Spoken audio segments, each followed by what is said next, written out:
नमस्कार मेरे प्यारे कृषि साथियों, स्वागत आप सभी का ब्राइट एग्रो क्लासेस के डिजिटल प्लेटफॉर्म पर। साथियों, आज अपन बात करने वाले हैं, अपना जो सेशन रहेगा वो सेशन अपना रहने वाला है, जिसकी आप सभी को पता है कि अपन पहले से भी चर्चा कर रहे हैं, जिसमें अपन सोविंग के बारे में कुछ पढ़ रहे थे और इसके साथ में सीड के बारे में अपन पढ़ रहे थे।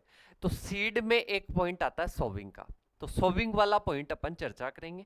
इसके बाद में टिलेज वाला पॉइंट अपन क्या करेंगे बेटा, चर्चा करेंगे। एक बार सभी साथी मैसेज करके बता दीजिएगा प्रॉपर तरीके से वॉइस वगैरह आ रही है, और इसके साथ में जो आपको समझाया गया है क्या वो सब कुछ समझ में आ गया, या किसी प्रकार का कोई भी आपका डाउट है तो वो कमेंट करके बता दीजिएगा। बेटा पहले आपने क्लासेस ले ली होगी, तो उन क्लासेस में किसी प्रकार का कोई डाउट है क्या एग्रोनॉमी में, वो एक बार मेरे को कमेंट करके बता दो। राधे राधे बेटा, गुड मॉर्निंग गुड मॉर्निंग। तो सभी साथी एक बार मैसेज करके बता दीजिएगा बेटा, कोई भी डाउट है तो कमेंट करके बता दो, मैसेज करके बता दो। या चलो मैं आगे की ओर, आज अपन सेकंड यूनिट को कंप्लीट कर लेंगे बेटा। टोटल अपनी कितनी यूनिट है पता है क्या, 5 यूनिट, पर थर्ड यूनिट सबसे बड़ी यूनिट है बेटा। टोटल 5 यूनिट है, जिसमें 2 यूनिट अपनी कंप्लीट होने को जा रही है। इसके बाद में अपने रिवीजन के सेशन चलेंगे, उनमें कोई भी रहा पार्ट है उसकी भी अपन क्या करेंगे बेटा, चर्चा करेंगे। गुड मॉर्निंग सभी साथी एक बार मैसेज करके बता दीजिएगा बेटा, जल्दी से मैसेज करके बता दो, फिर मैं आपके कमेंट चेक करूंगा एक बार पूरा कॉन्सेप्ट क्लियर करने के बाद में। और समझ में प्रॉपर तरीके से आ रहा है, लिख रहे हो, नोट्स वगैरह बना रहे हो, या ऐसे ही बस क्लास देख लिए, बीच में आ गए बाद में चले गए, या ऐसे ही कर रहे हो, सभी साथी कमेंट करके बता दो बेटा जल्दी से। चलो अभी मैं चेक कर लूंगा कमेंट, तो काफी टाइम लगा रहे हो कमेंट करने में भी। तो देखिएगा बेटा, सबसे पहले अपन बात करते हैं, आज अपन एक तो टिलेज के बारे में चर्चा करेंगे। किसके बात करें, किसके बारे में बात करेंगे बेटा, टिलेज के बारे में बात करेंगे। टिलेज को अपन क्या कहते हैं बेटा, भू परिष्करण कहते हैं, भू परिष्करण कहा जाता है। और भू के भाई साहब ये बड़ी मात्रा लगा देना बेटा, क्या कहते हैं, भू परिष्करण कहते हैं। तो भू परिष्करण या टिलेज को समझो सबसे पहले क्या है। ये एक प्रकार की मैकेनिकल मैनिपुलेशन है, मतलब एक प्रकार की यांत्रिक क्रिया है। मैकेनिकल मैनिपुलेशन है, मतलब बात करते हैं यांत्रिक क्रिया है। क्या है बेटा, यांत्रिक क्रिया है, जिसमें जर्मिनेशन और क्रॉप की ग्रोथ के लिए फेवरेबल कंडीशन दी जाती है। जिसमें अपन बात करते हैं अंकुरण के लिए, और इसके साथ में ही अपन बात करते हैं पौध वृद्धि के लिए, पौध वृद्धि के लिए अनुकूल अवस्थाएं दी जाती है, अनुकूल परिस्थिति क्रिएट की जाती है। तो देखिएगा बेटा, अपन बात करते हैं tillage is a mechanical manipulation of soil create favourable condition for seed germination और क्रॉप ग्रोथ। मतलब टिलेज एक प्रकार की क्या है बेटा, यांत्रिक क्रिया है जो कि अंकुरण और पौध वृद्धि के लिए अनुकूल परिस्थितियां क्या करती है, क्रिएट करती है, तो उसको टिलेज कहते हैं, इसको भू परिष्करण कहते हैं। दूसरी डेफिनेशन और लिख सकते हो कि ये अपनी सोइल है, और इस सोइल पर ऊपर की ओर क्या पाई जाती है बेटा, कठोर परत पाई जाती है। ऊपर क्या पाई जाती है, कठोर परत पाई जाती है। तो उस कठोर परत को तोड़कर, इस कठोर परत को तोड़कर क्या बना देना, मर्दा को भुरभुरी बना देना।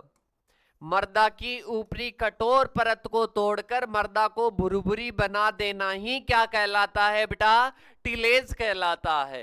ठीक है, और इसके साथ में लिख लेना कि एक प्रकार की mechanical manipulation of soil creating favourable condition for soil seed germination और प्लांट ग्रोथ। मतलब ये एक प्रकार की क्या है, यांत्रिक क्रिया है जो कि क्या करती है, अंकुरण और पौधवृद्धि के लिए अनुकूल परिस्थितियां प्रदान करती है। उसको अपन क्या बोलते हैं बेटा, टिलेज बोलते हैं। टिलेज की बात करते हैं कि सर ऑब्जेक्टिव क्या है, तो बेटा पहला है कि गुड सीड बेड तैयार करना। ऑब्जेक्टिव्स की बात करते हैं, ऑब्जेक्टिव्स की बात करते हैं, तो ऑब्जेक्टिव्स में सबसे पहला क्या हो जाएगा, सबसे पहला हो जाएगा गुड सीड बेड तैयार करना, गुड सीड बेड तैयार करना मतलब अच्छी बीज सैया तैयार करना। दूसरा अपने आता है बेटा वीड कंट्रोल करना। क्या आता है बेटा? वीड कंट्रोल करना मतलब खरपतवार को क्या करना? नियंत्रित करना। तीसरा अपने पास में आता है बेटा मॉइस्चर कंजर्व करना, मॉइस्चर कंजर्व करना मतलब अपन बात करते हैं बेटा नमी का संरक्षण करना और इसके साथ में सॉइल एरिएशन को बढ़ाना। मतलब अपन बात करते हैं सॉइल एरिएशन का क्या हो गया? मृदा वातन को बढ़ाना। ये अपने क्या है बेटा इसके ऑब्जेक्टिव्स है। तो दोबारा से एक बार रिपीट कीजिएगा। पहला, अगर अपने को बीज सैया बढ़िया तैयार करनी हो तो वो अपने ऑब्जेक्टिव हो जाएगा। इसके साथ में अगर अपने को खरपतवार का नियंत्रण करना हो, अपने को क्या करना हो बेटा? खरपतवार नियंत्रण या वीड कंट्रोल करना हो तो वो अपने क्या हो जाएगा? ऑब्जेक्टिव हो जाएगा। मॉइस्चर का कंजर्वेशन करना हो, सॉइल एरिएशन मतलब बात करते हैं मृदा में वातन की कंडीशन बना देना, मृदा में वायु का संचार अच्छा कर देना, मृदा में नमी अच्छी कर देना बेटा, वो अपने क्या होते हैं? वो अपने टिलेज के ऑब्जेक्टिव्स होते हैं। टिलेज क्या होता है कि सर ये अपनी सॉइल है, इस सॉइल में अपन जो अपने सीड है उसके जर्मिनेशन के लिए, प्लांट की ग्रोथ के लिए फेवरेबल कंडीशन वहां पर क्रिएट कर देना। मृदा में सॉइल में फेवरेबल कंडीशन, अनुकूल परिस्थितियां क्रिएट कर देना। 2-4 किसके लिए बेटा? एक तो सीड के जर्मिनेशन के लिए, बीज अंकुरण के लिए, और एक पौध वृद्धि के लिए, प्लांट ग्रोथ के लिए। इसके साथ में ही बात करते हैं बेटा अलग अलग इसके टाइप्स होते हैं। मतलब अपन बात करते हैं टिलेज के भी अलग अलग टाइप होते हैं। मैनली अगर मैं बात करता हूं तो बेटा इसको बोलते हैं प्राइमरी टिलेज, मतलब इसको बोला जाता है प्राथमिक भू परिष्करण। क्या कहा जाता है बेटा? प्राथमिक भू परिष्करण कहा जाता है। प्राथमिक भू परिष्करण का मतलब क्या होता है बेटा? इसका मतलब होता है कि सीड की सॉविंग से पहले, सीड सॉविंग से पहले की जाने वाली क्रियाएं, सीड सॉविंग से पहले, सीड सॉविंग से पहले की जाने वाली क्रियाएं, की जाने वाली क्रियाएं, जुताई संबंधी क्रियाएं, वो अपने क्या आती है बेटा? वो अपने आती है प्राइमरी टिलेज। इसमें दो प्रकार की करते हैं। एक तो जुताई इसी में आती है, मतलब जो प्लॉविंग करते हैं बेटा, क्या करते हैं कि सर प्लॉविंग करते हैं मतलब जुताई करते हैं, वो भी अपने प्राइमरी टिलेज में आती है। एक होती है बेटा सब सॉइलिंग। सब सॉइलिंग का मतलब क्या होता है? सब सॉइलिंग का मतलब होता है सब सॉइलर की सहायता से, सब सॉइलर की सहायता से कठोर परत को तोड़ना। जो अंदर मृदा के अंदर जो कठोर परत होती है उसको तोड़ना क्या कहलाता है बेटा? अरे उसको अपन क्या कहते हैं? उसको अपन टिलेज कहते हैं। क्या कहते हैं? टिलेज कहते हैं। इसके बाद में अपने पास में आता है सेकेंडरी। क्या आता है? सेकेंडरी टिलेज आता है। सेकेंडरी टिलेज आता है मतलब जिसको अपन द्वितीयक भू परिष्करण कहते हैं। द्वितीयक भू परिष्करण कहा जाता है। क्या कहते हैं बेटा?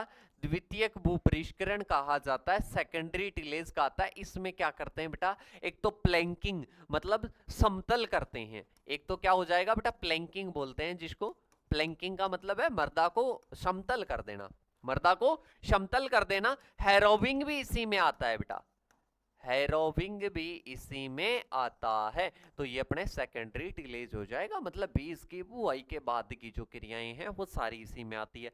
इसी प्रकार से मिनिमम टिलेज अलग होता है, जीरो टिलेज अलग होता है, कंजर्वेशन टिलेज अलग होता है। तो उनके बारे में बाद में बात करेंगे, ठीक है? अभी टॉपिक को पूरी अच्छी तरह से कैसे समझेंगे तब। तो ये अपने क्या होता है बेटा? टिलेज होता है। ये अपने पास में क्या होता है? भू परिष्करण होता है। अब एक टर्मिनोलॉजी अपने पास में आएगी क्रॉप जियोमेट्री।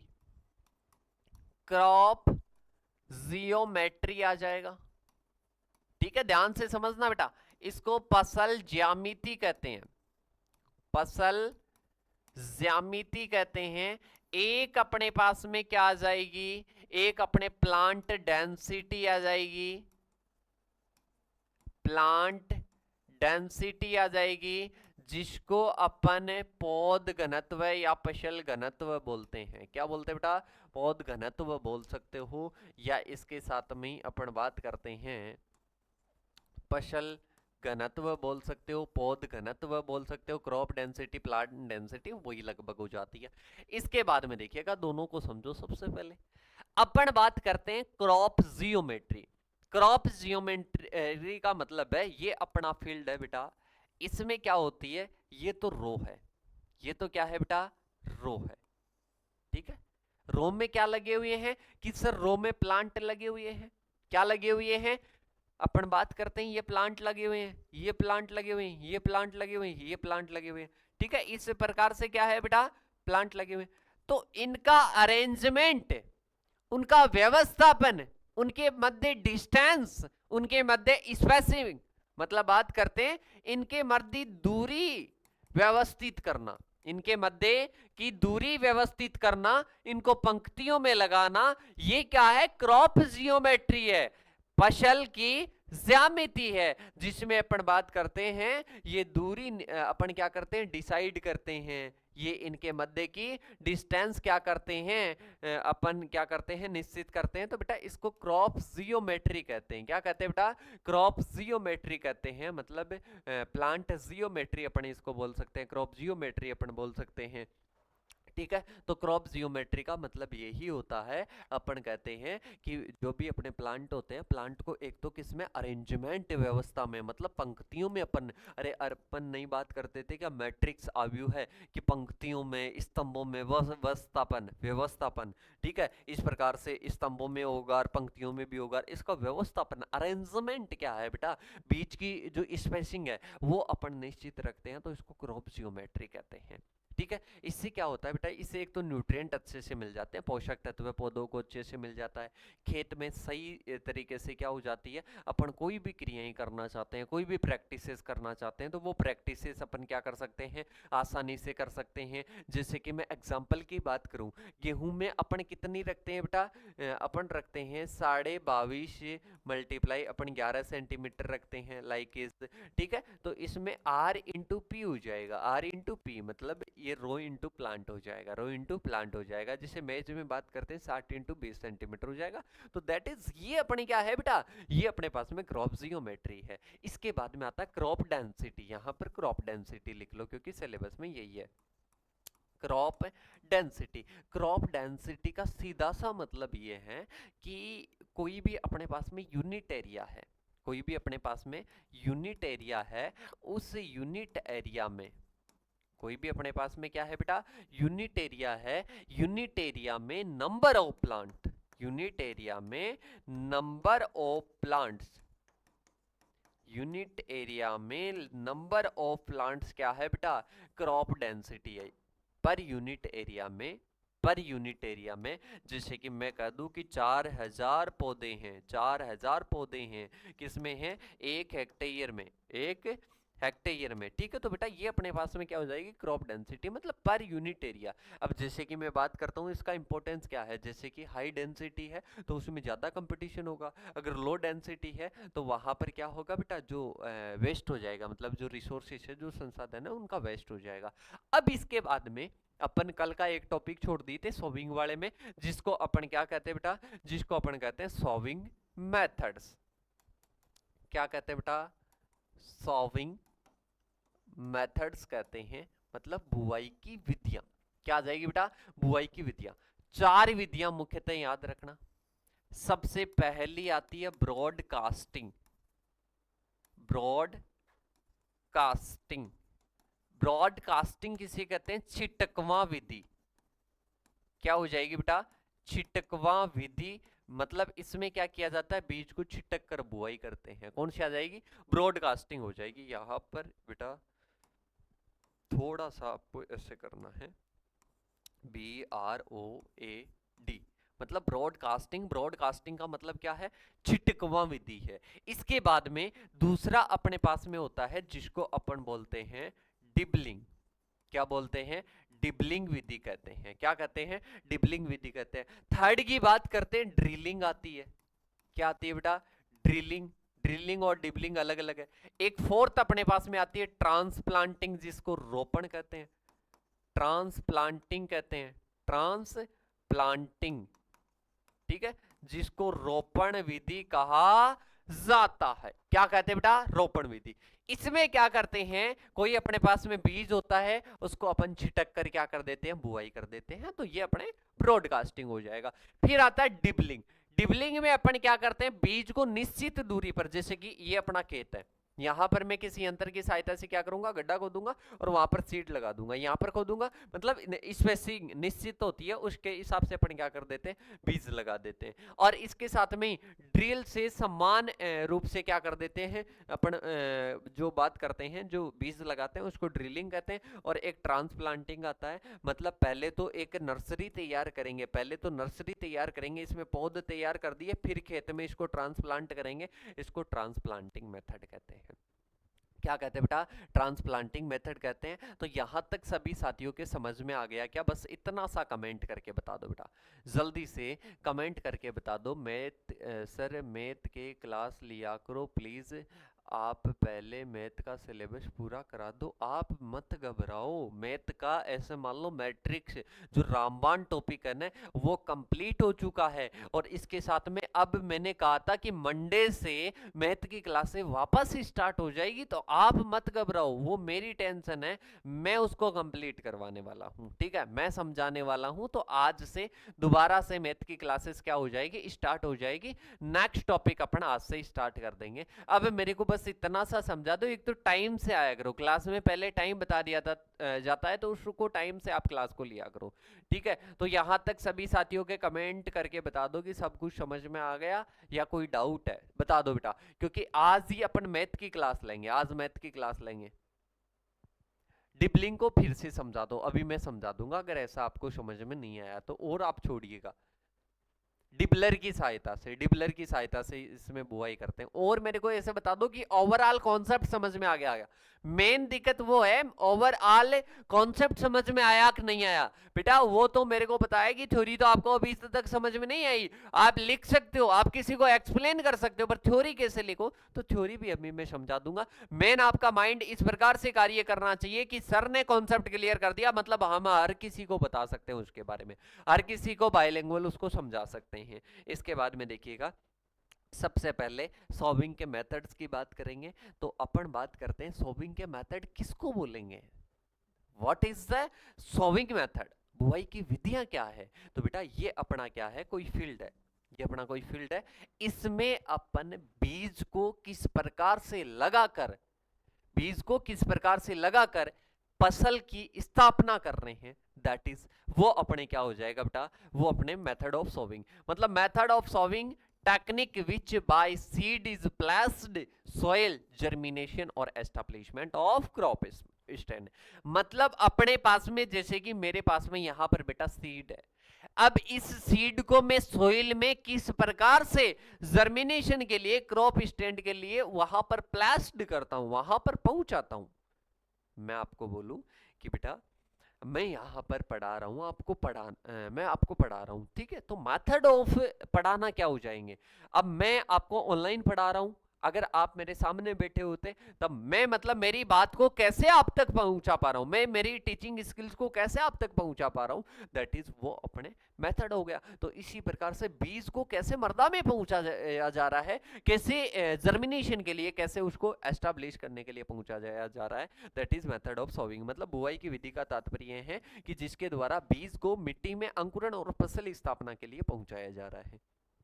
इसके बाद में आता है बुआई की विधि का चुनाव फसल के प्रकार, बीज का आकार, भूमि की स्थिति, उपलब्ध संसाधनों पर डिपेंड करता है। 24 ऑफ सॉविंग मेथड की बात करते हैं तो क्रॉप का type, seed size, soil condition और अवेलेबल ऑफ इम्प्लीमेंट्स, ये सारे क्या करते हैं बेटा, इसको प्रभावित करते हैं। इसमें सबसे पहला कौन सा हो जाएगा, ब्रॉडकास्टिंग मेथड आ जाएगा। कौन सा आ जाएगा बेटा, ब्रॉडकास्टिंग मेथड आ जाएगा। मतलब बीजों को हाथ से या मशीनों के द्वारा खेत की सतह पर छिटक कर बोया जाता है। मतलब scattering the by manually hand. मतलब इसमें क्या करते हैं, समझ गए होंगे।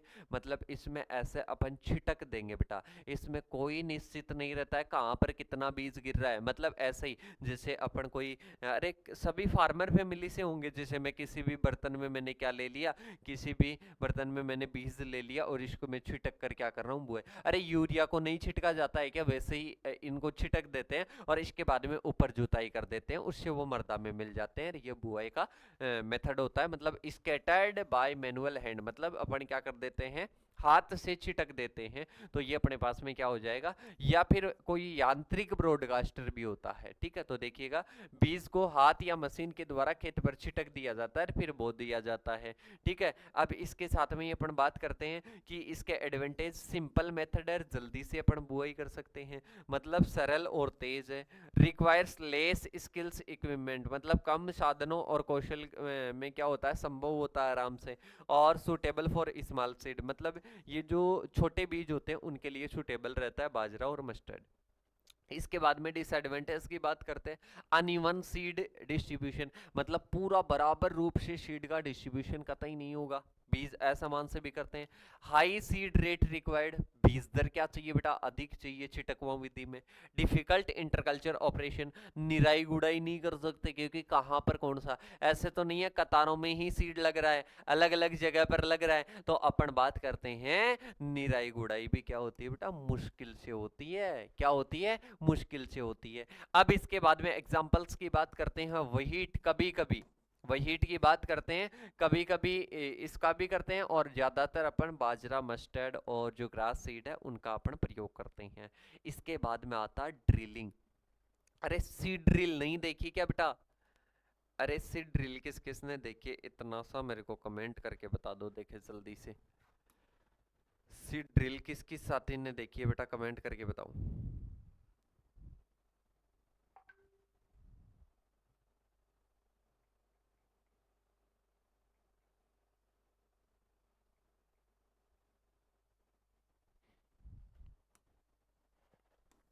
ये वाली सीड ड्रिल, यहां पर इसमें बीज डाल दिया जाएगा, इनकी सहायता से मर्दा में क्या हो जाएंगे, बीज डल जाएगा, ठीक है। तो इसको सीड ड्रिल कहा जाता है। आई होप सब साथियों ने ऐसी मशीनें देखी होगी, ऐसी मशीनें देखी होगी बेटा। ये सीड ड्रिल मेथड होता है।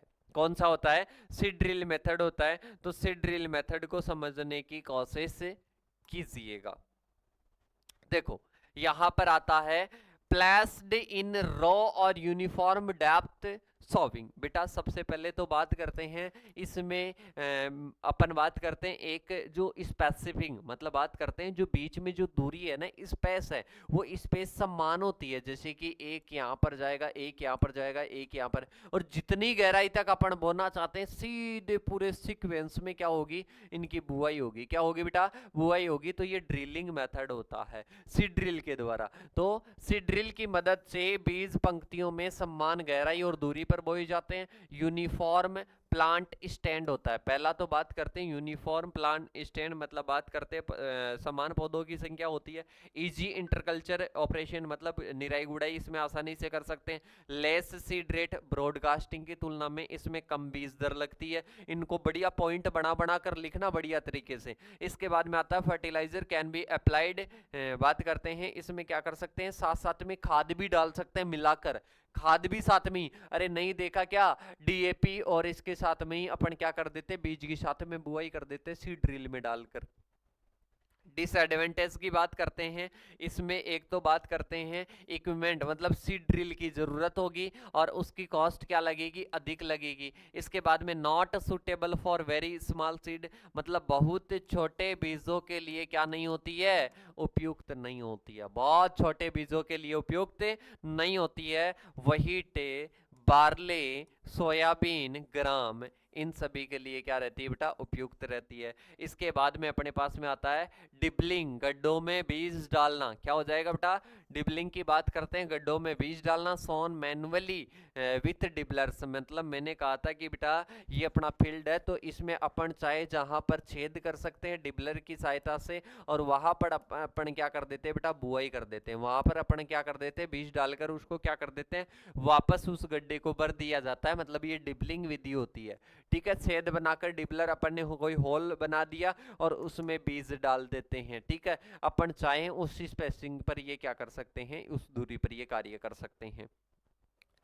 Ensure proper plant to plant spacing, मतलब बात करते हैं इसमें सुनिश्चित की जाती है plant to plant spacing proper, और इसके साथ में सीड सेविंग और लो सीड रेट है। मतलब इसमें क्या होती है, बीज की बचत होती है, बीज की बचत होती है, और बीज दर भी क्या रहती है, बीज दर भी कम रहती है। बेटर क्रॉप स्टैंड एस्टा प्लेसमेंट, मतलब इसमें क्या होता है, क्रॉप का स्टैंड क्या होता है, मतलब ये बढ़िया तरीके से स्थापित हो जाती है।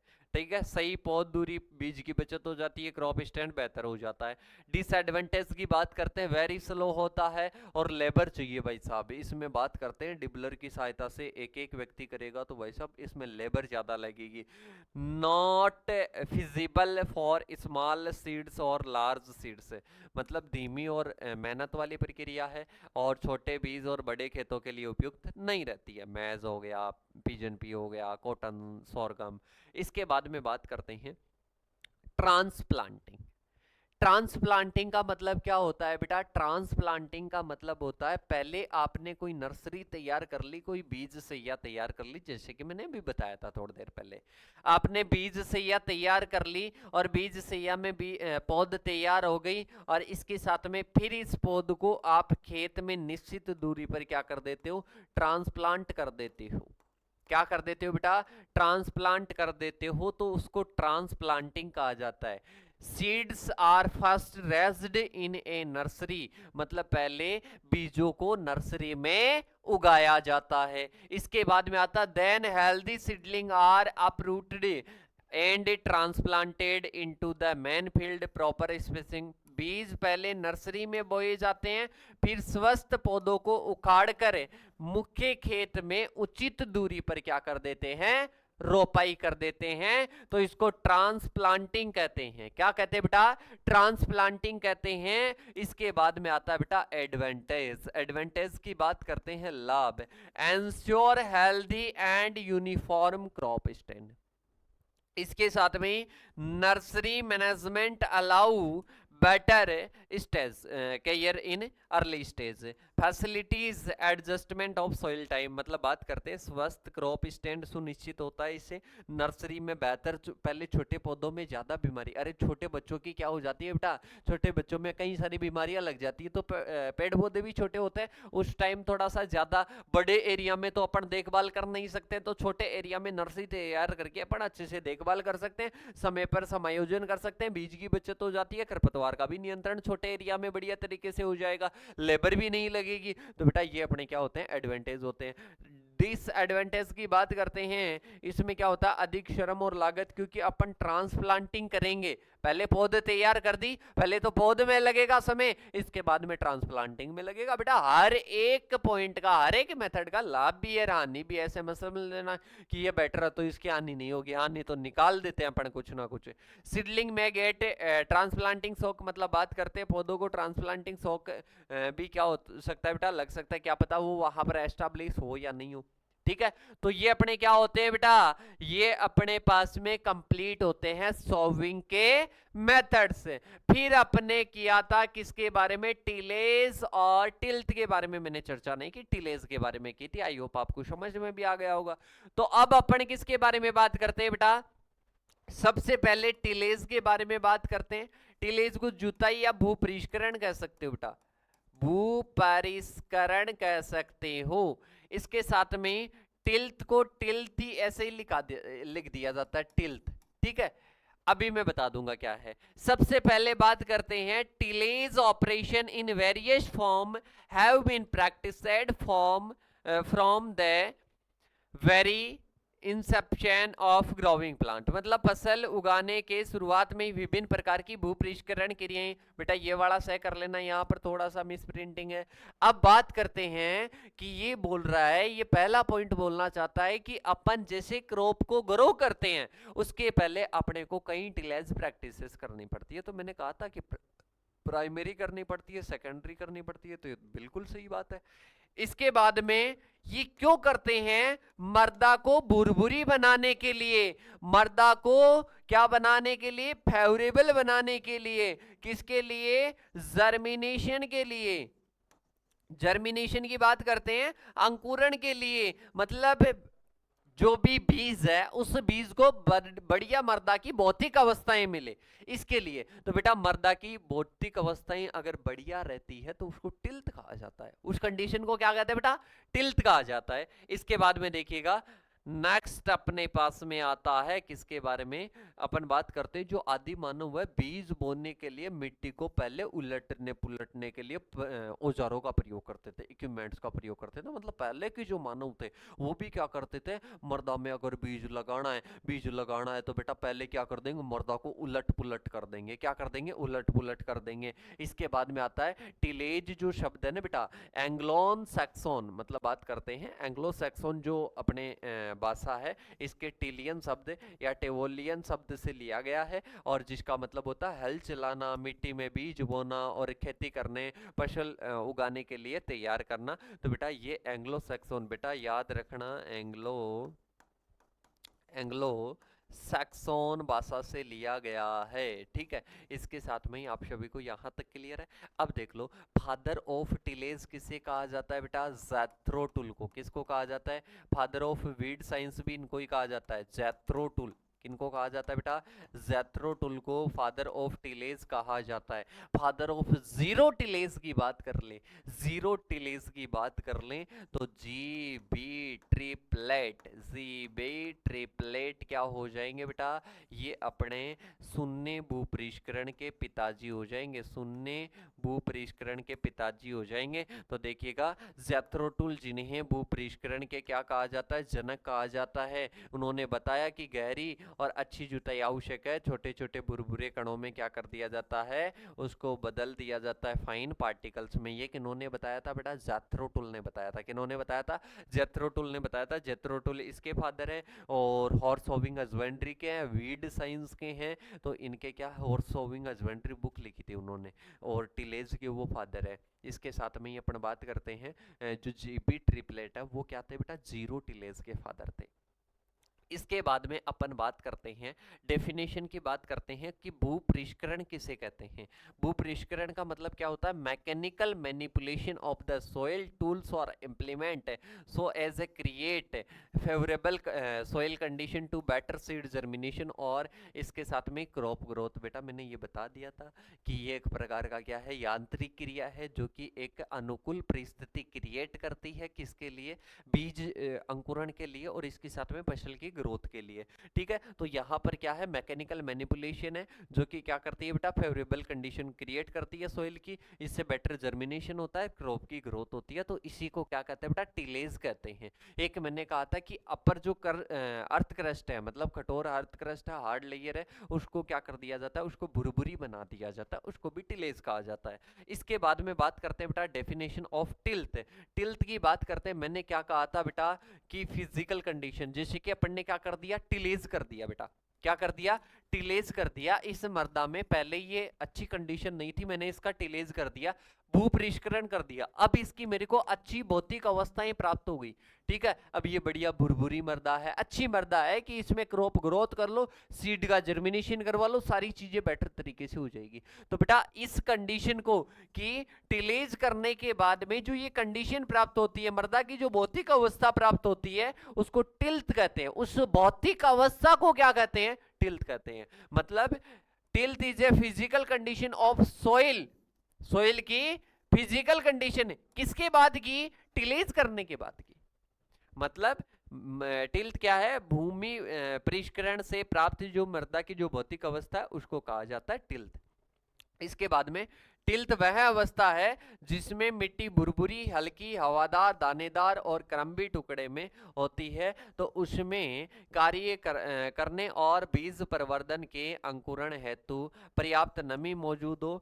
टिल्थ आदर्श बीज से, या मतलब क्या होता है, एक आइडल सीड बेड बन जाती है, मतलब भौतिक अवस्था जो कि बेटर रहती है जर्मिनेशन के लिए। मेरे हिसाब से समझ गए कि मृदा में भूपरिष्करण कर देते हैं, टिलेज कर देते हैं सोइल में। इसके बाद में जो फिजिकल कंडीशन प्राप्त होती है ना सोइल की, उसको अपन क्या कह देते हैं बेटा, टिल्थ कह देते हैं।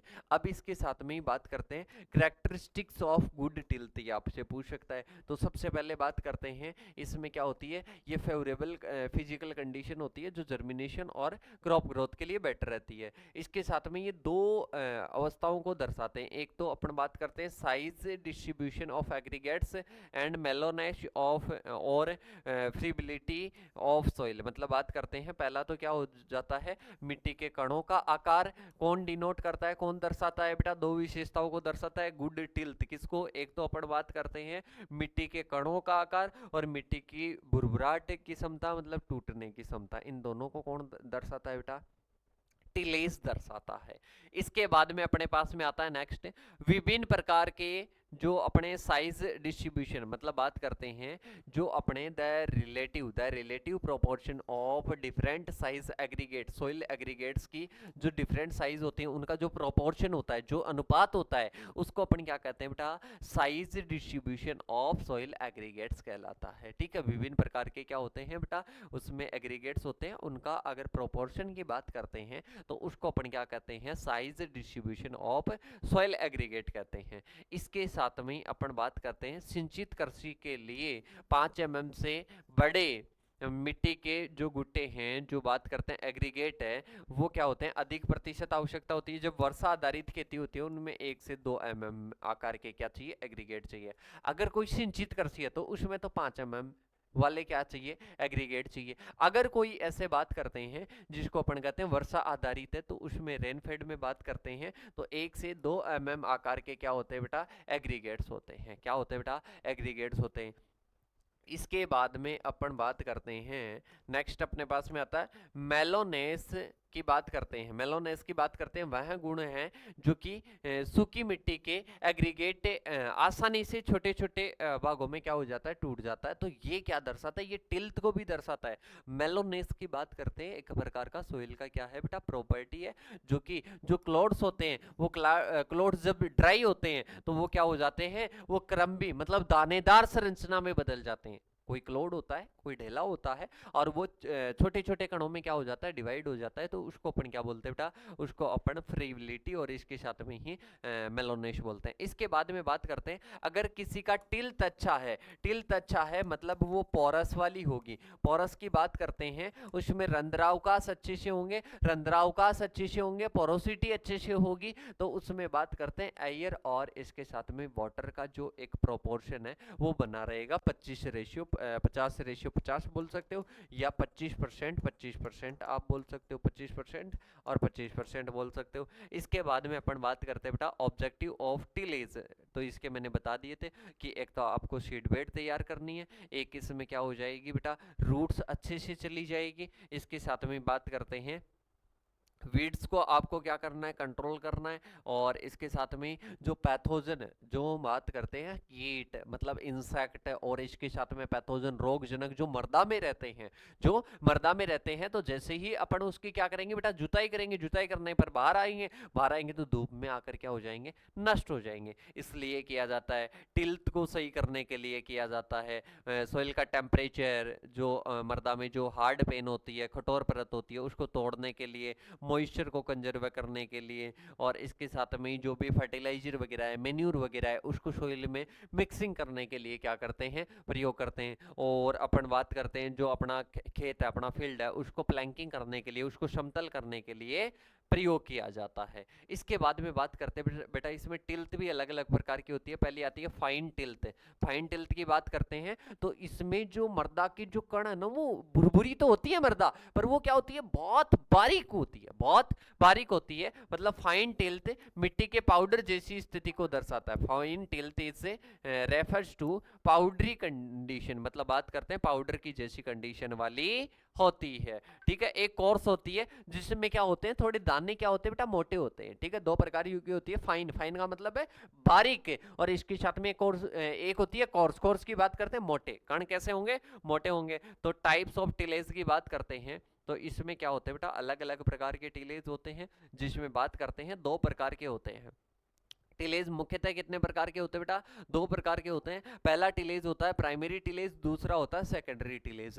प्राइमरी टिलेज की बात करते हैं, सीड सोविंग से पहले जो क्रियाएं की जाती है, जो प्रैक्टिसेस की जाती है सॉइल को बेटर करने के लिए, उसको प्राइमरी बोलते हैं, और सीड सोविंग के बाद की होती है उसको सेकेंडरी बोलते हैं। तो देखिएगा इसमें आती है operation done before the sowing are called primary tillage, मतलब अपन सोविंग से पहले करते हैं उसको कहते हैं। इसके साथ में ही अपन बात करते हैं, इसमें गहरी जुताई करते हैं बेटा, डीप प्लॉविंग करते हैं। मैंने कहा था एक तो सब सॉइलिंग भी इसी में की जाती है, मतलब जो अवमर्दा की जो सतहें हैं उसकी जुताई भी इसी में करते हैं, और इसके साथ में डीप प्लॉविंग भी इसी में करते हैं। इसके साथ में अपन बात करते हैं, इसका मुख्य उद्देश्य होता है कि इसमें क्या करना है, इसमें अपने को प्लॉविंग करना है, ब्रेकिंग क्लोड्स मतलब ढेलों को तोड़ना है, रिमूविंग वीड्स मतलब खरपतवारों को क्या करना है, हटाना, एरिएशन मतलब हवा का संचार बढ़ाना, मिक्सिंग ऑर्गेनिक मैटर मतलब बात करते हैं जीवांश पदार्थों को मिलाना है। तो ये सारी क्रियाएं भू परिष्करण के अंतर्गत आती है। किसके अंतर्गत आती है बेटा, भू परिष्करण के अंतर्गत आती है। इसके बाद में अपने पास में आता है बेटा सेकेंडरी टिलेज। सेकेंडरी टिलेज की बात करते हैं, मतलब अपन बात करते हैं कि पहली जुताई हो गई, मतलब प्राइमरी टिलेज हो गए। इसके बाद में जो अपन बात करते हैं बुआई के बाद की जो सारी क्रियाएं हैं वो किस में आती है बेटा, वो अपने पास में आती है। मतलब बुआई अच्छे से हो सके उसके लिए जो क्रियाएं होती है वो अपन बात करते हैं भू परिष्करण होती है। इसमें हल्की जुताई होती है, जैसे पाटा चला दिया, खरपतवार निकाल दिया, और इसके साथ में ही बुआई के बाद की जो क्रियाएं वो भी इसी में शामिल होती है। एक अपने पास में होती है बेटा मॉडर्न सॉइल प्रिपरेशन, मतलब इसको अपन क्या देते हैं, आधुनिक भू परिष्करण। इसमें क्या होता है बेटा, इसमें modern preparation of means practices adopted by farmers institution to minimise soil tillage, मतलब अभी प्रेजेंट टाइम में क्या करते हैं बेटा, एक तो मृदा की नमी को संरक्षित करने के लिए, क्योंकि अपन अगर टिलेज करेंगे, भू परिष्करण करेंगे, तो नमी का क्या होगा बेटा, नमी बाहर इन्वायरमेंट में चली जाएगी। ठीक है, मतलब धूप के कांटेक्ट में आकर उसका क्या हो जाएगा, वाष्पीकरण हो जाएगा, बात करते हैं उसका इवोपोरेशन हो जाएगा। अब इवोपोरेशन को रोकने के लिए क्या करते हैं, मिनिमम टिलेज करते हैं। ठीक है, इसके साथ में ही बात करते हैं, it is a system used crop production as well protection natural resources, मतलब नेचुरल रिसोर्सेज की बात करते हैं, अपने जो डीजल पेट्रोल वगैरह वो भी कम लगेगा। इसके साथ में ही नेचुरल रिसोर्सेज को अपन मेंटेन करने के लिए ये करते हैं। इसके साथ में स्थायी कृषि उत्पादन करना, क्रॉप का मैनेजमेंट करना है, उसके लिए ये करते हैं। तो ये अपने मॉडर्न होता है। मॉडर्न में कई प्रकार के होते हैं, मॉडर्न में कई प्रकार के होते हैं। एक रेड्यूस्ड टिलेज होता है, कम किया हुआ होता है, जिसको मिनिमम टिलेज भी कहते हैं। एक अपने पास में होता है जीरो टिलेज, उसमें कुछ न करने वाली खेती, जीरो बजट नेचुरल फार्मिंग में ये करते हैं। जीरो टिलेज मतलब कुछ भी नहीं किया जाता है, फसल की कटाई हो गई उसके बाद में ऐसे के ऐसे दूसरी फसल को लगा देंगे, कुछ क्रियाएं नहीं करेंगे, सीधा बीज को लगा देंगे, दैट इज जीरो टिलेज। एक होता है कम किया हुआ, या जिसको मिनिमम आप टिलेज कह सकते हो, मतलब इसमें क्या करते हैं, आधुनिक भू परिष्करण की वह क्रिया जिसमें प्रारंभ जो प्राइमरी टिलेज है वो नहीं किया जाता है। प्राइमरी टिलेज पहले वाली प्लॉविंग वाली सब सोइलिंग वाली वे क्रियाएं नहीं की जाती है, तो उसको कम किया हुआ टिलेज कहते हैं। मतलब इसका है कि जो अपने ट्रेडिशनल जो टिलेज के प्रैक्टिसेस है वो अपने को कम करना है, जैसे कि न्यूनतम में अपन बात करते हैं बहुत कम कर दिया जाता है। ठीक है, इसके साथ में एक आता है जीरो, मतलब जिसमें कुछ भी नहीं करते हैं, कुछ भी अपन प्लॉविंग नहीं करते हैं, सीधी अपन बुआई कर देते हैं, तो उसको अपन क्या कहते हैं, जीरो टिलेज कहते हैं। एक अपने कंजर्वेशन भी आता है, कंजर्वेशन की बात करते हैं, 30% तक रेसिडुअल रह जाएं उस टाइम तक क्या किया जाता है, इसमें टिलेज किया जाता है। तो देखिएगा इसमें बात करते हैं भू परिष्करण जो किसानों के द्वारा कई वर्षों से भू परिष्करण की अपेक्षा कम किया जा रहा है, उसको संरक्षण कहते हैं। The soil preparation which is reduced compared traditional tillage practices from many years farmers called as conservation tillage, मतलब इसमें प्राइमरी और सेकेंडरी होते हैं, और इसका जो उद्देश्य होता है वो होता है कि एक तो सॉइल को प्रोटेक्ट करना, एक मॉइस्चर बनाए रखना, और एक इरोजन को रोकना। इरोजन को रोकना मतलब इरोजन को रेड्यूस करना। इसके साथ में ही अपन बात करते हैं बेटा, आगे की ओर बात करते हैं। ये अमेरिका वाला है, 30% से कम भाग से क्या होता है बेटा, वो ढका हुआ रहता है, तो इसको क्या बोलते हैं, कंजर्वेशन टिलेज बोलते हैं। अभी मैंने बताया था 30% वाला। ठीक है, संरक्षण भूपरिष्करण की ये आ जाएगी, एक तो zero tillage, reduced stable mulch, बस ये नाम देखना है। अब इसके बाद में अपन चलते हैं बेटा, एक समर टिलेज, मतलब समर में, गर्मियों में गहरी जुताई नहीं करते हैं क्या, उसको समर टिलेज के नाम से भी जाना जाता है, ये थोड़ा सा ध्यान रख लेना। इसके बाद में अपन बात करते हैं एक वेट, मतलब अपन बात करते हैं ये किस में करते हैं, धान में करते हैं। ठीक है, लह युक्त बना देते हैं, तो इससे क्या होती है बेटा, जो अपन बात करते हैं खरपतवारें नष्ट हो जाती है। इसके बाद में बात करते हैं सॉइल कंपैक्शन, छोड़िएगा इसको। ठीक है, अब इसके बाद में अपन चलते हैं बेटा क्रॉप डेंसिटी और क्रॉप जियोमेट्री। क्रॉप डेंसिटी का मतलब क्या है, क्रॉप डेंसिटी का मतलब है कि number of plants per unit area, number of plants per unit area, मतलब पौधों का प्रति इकाई क्षेत्र में संख्या, पौधों की संख्या। क्रॉप डेंसिटी का मतलब क्या है, उनकी व्यवस्था, पंक्ति से पंक्ति, पौधे से पौधे की दूरी, पंक्ति से पंक्ति और रो टू रो और प्लांट टू प्लांट जो स्पेसिंग है, उसी को अपन क्या कर देते, उस अरेंजमेंट को क्या कर देते, उस व्यवस्थापन को क्या कर देते बेटा, क्रॉप जियोमेट्री कह देते हैं। इसका क्या प्रभाव पड़ता है, एक तो हाई डेंसिटी हो जाता है, एक ऑप्टिमम डेंसिटी होती है। मतलब हाई डेंसिटी का मतलब है एक अधिक घनत्व के साथ में अपन ने लगा दिया, पास पास में प्लांट्स लगा दिए, तो इनमें क्या होगा, कंपटीशन होगा लाइट के लिए, न्यूट्रिएंट के लिए और मॉइस्चर के लिए, इससे उपज घट जाएगी। मतलब पौधों में धूप, इसके साथ में बात करते हैं प्रकाश, पोषण, नमी के लिए प्रतिस्पर्धा हो जाएगी, इससे क्या हो जाएगी, उपज घट जाएगी। एक ऑप्टिमम मतलब बढ़िया तरीके से मेंटेन, बीच वाली अपन पॉपुलेशन रखेंगे, तो इससे संसाधनों का संतुलित प्रयोग हो जाता है, बैलेंस्ड यूज हो जाता है, मैक्सिमम यील्ड मतलब उपज रहती है। प्रॉपर जियोमेट्री की बात करते हैं, किसको बोलते हैं, बेटर सनलाइट मिले, इफिशियंट न्यूट्रिएंट का यूज हो जाए, मशीनाइजेशन और इंटरकल्चर बढ़िया तरीके से हो जाए, तो ये अपने ऑप्टिमम हो जाएगी। ठीक है, इसमें स्क्वायर होती है, रेक्टेंगुलर होती है, ट्राइंगुलर होती है, और इसके साथ में अपन बात करते हैं एक विविध पद्धति भी होती है, जो कि मैं कहां पर बता चुका हूं बेटा, आपको हॉर्टिकल्चर में, वो वाली है लगभग, स्क्वायर मेथड हो गया, रेक्टेंगुलर हो गया, वो वाली है ट्राइंगुलर वगैरह। इसके बाद में एडवांटेज क्या है इसके, एक तो सनलाइट अच्छे से मिल जाती है, न्यूट्रिएंट का, और इसके साथ में वाटर का अच्छे से यूज हो जाता है, प्रतिस्पर्धा कम हो जाती है, हाई क्वालिटी यील्ड मिल जाती है।